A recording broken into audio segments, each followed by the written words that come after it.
मन आणि आचार विचारांचंही सौंदर्य खुलवणार सुंदर मी होणार.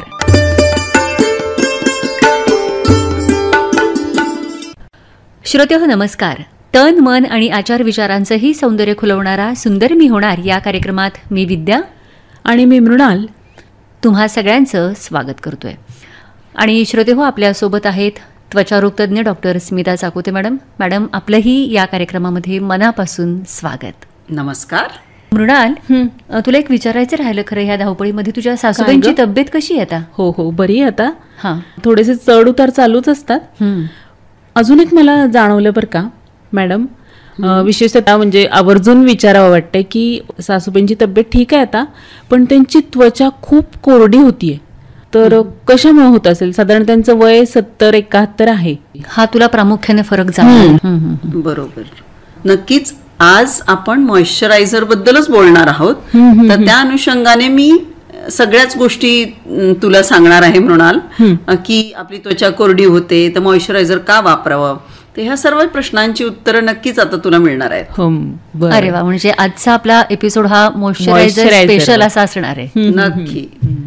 सासूबाईंचं वय 70 मी म्हणाले आता तुम्हाला, पण इतक्या वयापर्यंत मॉइश्चरायझर आवश्यक आहे का, किंवा मॉइश्चरायझर म्हणजे काय? हो मृणाल, सगळ्या प्रश्नाची उत्तर देते ना तुझी. सर्वप्रथम आपण जाणून घेऊया मॉइश्चरायझर म्हणजे काय. काय होतं, त्वचेमध्ये आपलं पाणी असतं आणि उन्हामुळे किंवा बाष्पामुळे ते पाणी बाहेर निघतं त्वचेमधून. आता तो रिटेन करायचा असतो, तर त्याला एक शब्द आहे आमच्या त्वचा ह्याच्यात, ज्याला मी म्हणतो TEWL, म्हणजे ट्रान्स एपिडर्मल वॉटर लॉस. आता तो जर लॉस जास्ती झाला तर त्वचा कोरडी होते. जर तो लॉस झाला नाही तर त्वचा मऊ राहते. तर मॉइश्चरायझरचं काम काय आहे, ते पाणी किंवा ते तेल, ती आर्द्रता जेव्हा त्वचेमध्ये टिकून राहते, तर ते काम आहे मॉइश्चरायझरचं, ओलेपणा राहणं. आता तुम्ही एखादा द्राक्ष घेतला किंवा एखादा मनुका घेतला, काय फरक जाणवतो त्याच्यात? कोरडं झाल्यामुळे त्याच्यावर पूर्ण सुरकुत्या आलेल्या असतात आणि द्राक्ष कसं छान दिसतं, टवटवीत दिसतं. तर हेच काम मॉइश्चरायझर करतं बरं का. मनुक्याला द्राक्ष बनवतं. एवढं सिंपल. तर आता आपला पुढचा प्रश्न मृणालचा असा होता की एवढ्या वयात वापरायचं आणि केव्हापासून वापरायचं. आता मृणाल, तुझ्या घरात तुझं बाळ जेव्हा जन्माला आलं तेव्हा पहिला तुझ्या आईने काय केलं होतं? आंघोळ घालताना तेल मालिश केली होती ना. मग ते काय आहे? ते सुद्धा मॉइश्चरायझरच आहे बरं का. म्हणजे जन्मल्यापासून आपण मॉइश्चरायझर वापरतो. हा पहिल्या प्रश्नाचं उत्तर. दुसऱ्या प्रश्नाचं उत्तर, तुझ्या सासूबाईचं वय आता 70 आहे, तर ह्या वयात त्वचा कोरडी होते आणि खरं तर ह्या वयात मॉइश्चरायझरची गरज अत्यंत जास्ती असते. कारण इथे काय होतं, आपल्या त्वचेची आर्द्रता कमी होते, त्वचा कोरडी पडते, त्वचेमध्ये रिंकल्स येतात, त्यामुळे त्वचेमध्ये पाण्याचा अंशच राहत नाही टिकून. आणि हे वयोमानानुसार बदल घडलेला असतो. हे नॅचरली असं होतं. त्यामुळं खरं सांगायचं झालं तर 50 नंतर कंपल्सरी मॉइश्चरायझर लावणं गरजेचं आहे. जर तुम्हाला चिरतारुण्य टिकवून ठेवायचं असेल तर अगदी लहान बाळापासून त्या वयोवृद्ध व्यक्तीपर्यंत प्रत्येकाने मॉइश्चरायझर वापरणं गरजेचं आहे. एकदम छोट्या बाळाला आपण तेल लावून मालिश करतो, म्हणजे ते एक प्रकारचं मॉइश्चरायझरच आहे. आणि साधारण 70च्या वयामध्ये पण एखादी व्यक्ती असेल तर त्यालाही आपण मॉइश्चरायझर लावायला पाहिजे. पण लहान बाळापासून 70 पर्यंतचा आपल्या प्रत्येक वयाचा जो टप्पा आहे, प्रत्येक टप्प्यावर थोडंसं साधारण मॉइश्चरायझरचे असे काही वेगळे प्रकार आहेत का जे आपण लावणं गरजेचं आहे, किंवा स्किन नुसार काय बदल होतो का? बरोबर.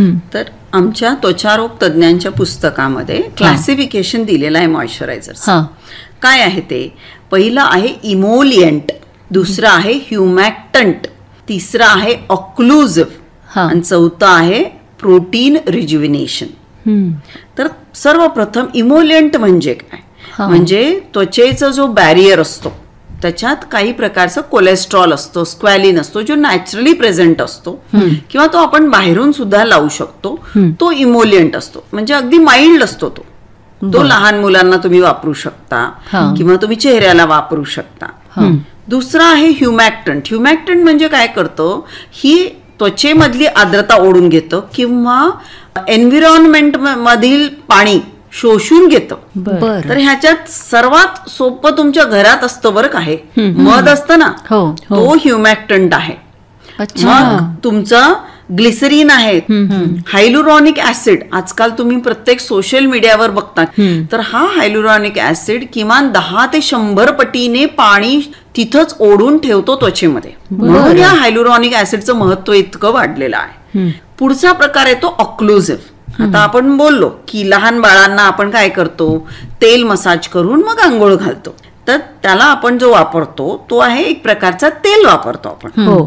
तर ऑक्लुझिव्ह काय करतं, एक प्रकारचा एक लेयर बनवतो आपल्या त्वचेवर. त्यामुळं जे त्वचेवरचं जे पाण्याचे जे ड्रॉप्स असतात ते बाष्पामुळे उडून जात नाहीत आणि तिथंच ते टिकून राहतात आणि त्यामुळे त्वचा मऊ राहते. ऑक्लुझिव्ह मध्ये कुठल्याही प्रकारचं तुम्ही वॅक्स घेतला, बीज वॅक्स घेतला किंवा पेट्रोलॅटम जेली घेतला किंवा लिक्विड पॅराफिन घेतला किंवा शेंगाचं तेल घ्या, तिळाचं तेल घ्या, सूर्यपानाचं तेल घ्या, कॅस्टर ऑइल घ्या, हे सगळे ऑक्लुझिव्ह मध्ये बसतात.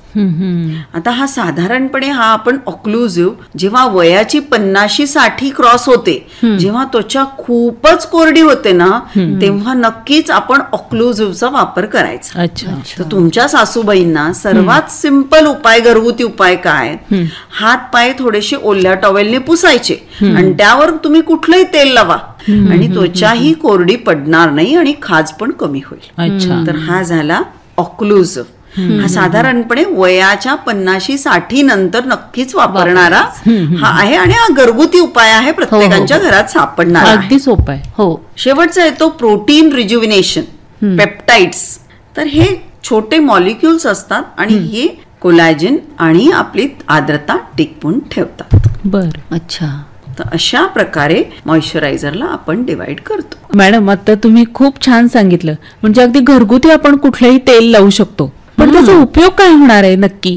हा मृणाल, खूपच घाई आहे तुला, कारण सुरुवातीपासून तुला इतकी उत्सुकता आहे या मॉइश्चरायझर बद्दल जाणून घेण्याची. पण थोडस आपल्या तू आता स्किनकडे जसं लक्ष देतेस ना, पण थोडंसं घड्याळाकडे पण लक्ष दे. आपल्या कार्यक्रमाची वेळ संपत येते आणि मॅडम मृणालने आता जे काही प्रश्न विचारले ना, त्या सगळ्याची उत्तरं जाणून घ्यायची उत्सुकता तिला आहे, मला पण आहे आणि आपल्या श्रोत्यांना पण नक्कीच असणार आहे. आपण याबद्दलची आणखीन माहिती पुढच्या भागात जाणून घेऊया. तोपर्यंत बेसिक सांगितलं की तुम्ही कोणत्याही प्रकारचं तेल लावू शकता. मग हे कोणत्याही प्रकारचं तेल आपण मॉइश्चरायझर म्हणून लावूया आणि म्हणूया सुंदर मी होणार. चला तर मग मैत्रिणींनो, आजच्या कार्यक्रमातून मी विद्या आणि मी मृणाल आजच्या पुरता आपला निरोप घेतोय. नमस्कार. सादर करते सुजित बनसोडे.